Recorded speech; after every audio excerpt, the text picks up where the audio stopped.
Madam આ વિલાની અંદર parking space કેટલી છે? અહીંયા 2 થી 3 ગાડીની પાર્કિંગ સ્પેસ છે.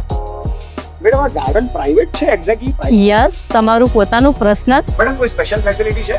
યસ, તમારું પોતાનું આટલું મોટું વિશાળ સ્વિમિંગ પુલ, એ પણ ફિલ્ટર અને મીઠા પાણીની સાથે. તો મેડમ હોલમાં શું ફેસિલિટીઝ છે? 42 ઇંચની ટીવી, સોફા, ફેન અને ગામડાની મોજ અપાઈ દે ને એવા ખાટલા પ્લસ સ્ટોરરૂમ પણ મળશે.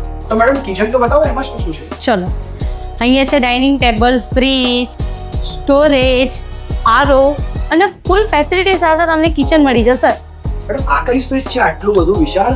વોશ એરિયા છે આ, અને વોશ એરિયા આટલો વિશાળ છે કે પછાડી પરથી પણ તમે સ્વિમિંગ પુલ અને ગાર્ડનમાં જઈ શકો છો. જો પ્લસ અહીંયા બહાર પણ વોશરૂમ આપ્યું છે. મેડમ ગ્રાઉન્ડ ફ્લોર પર જ કોઈ બેડરૂમ છે? યસ, અહીંયા બેડરૂમ, સ્ટોરેજ, ફેન, એસી અને અટેચ્ડ વોશરૂમ પણ છે. જોઈ ક્યાં જવાનું છે? ચલો હું તમને ઉપર લઈ જાઉં. અહીંયા પણ તમને એક બેડરૂમ મળી જશે જે આટલું વિશાળ છે.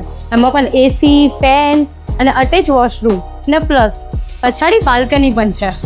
જુઓ. મેડમ આટલા બેડરૂમ છે ને? ના ના ના, હજુ છે. ચલો ચલો, આ જુઓ, આટલું મોટું બેડરૂમ. આ તમને પાછું સાથે મળશે બેડ, એસી, અહીંયા પણ બારી છે, અહીંયા પણ અટેચ વોશરૂમ છે, પ્લસ મારી ફેવરિટ જગ્યા જે ઓલવેઝ હોય છે, બાલ્કની. આ મિની ટેરેસ જેવું લાગતું હશે ને તમને તો, બટ આ બાલ્કની છે. જુઓ, શહેરની ભાગદોડથી દૂર અને પ્રકૃતિની નજીક.